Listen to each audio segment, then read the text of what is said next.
সাম্য, তুমি তো বেশ তৈরি হয়ে এসছো, এখন নিজেকে প্রমাণ করার পালা।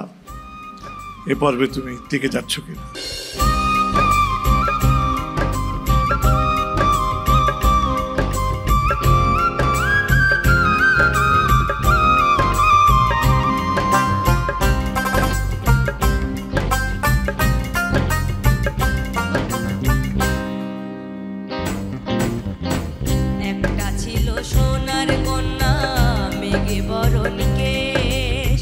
ভাটি অঞ্চলে ছিল সেই কন্যার দেশ, একটা ছিল সোনার কন্যা মেঘে বরণ কেশ।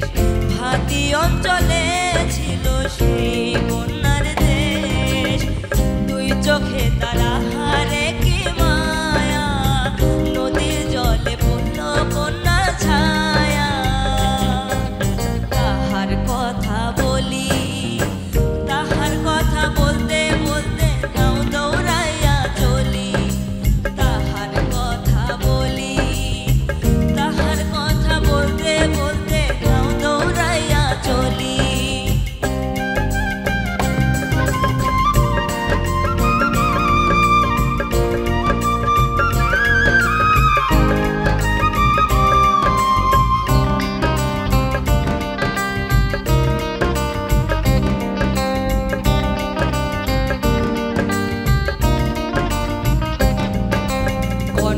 চিরন বেরোল চুল, তাহার মাথায় কেশ ফুল। কন্যার চিরন বেরোল চুল, তাহার মাথায় কেশ ফুল। সেই ফুল সারিয়া কন্যা হলো অবসান। কন্যা ভুল করিস না, কন্যা ভুল করিস না। আমি ভুল করা কন্যার লগে কথা বলবো না। একটা ছিল সোনার কন্যা মেঘে বরণ কেশ, ভাটি অঞ্চলে ছিল সেই কন্যার দেশ। একটা ছিল সোনার কন্যা মেঘে বরণ কেশ, ভাটি অঞ্চলে ছিল সেই কন্যার দেশ।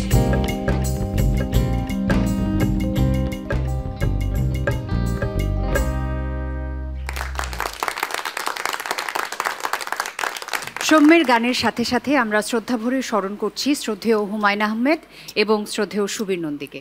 এবারে আমাদের বিজ্ঞ বিচারকের মতামত শুনবো। শ্রদ্ধেয় ফেরদৌস স্যার।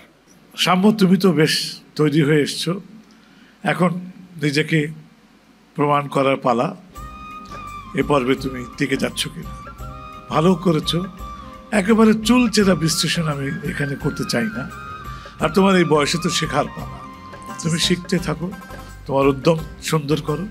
আশা করি তুমি ভালো করবে জীবনে। অভিনন্দন। ওকে, তাহলে আমরা আজকের এপিসোডের শেষে জানতে পারবো সাম্য টপ 10-এ জায়গা করে নিচ্ছে নাকি বিদায় নিচ্ছে। ওয়েট করতে হবে। Good luck.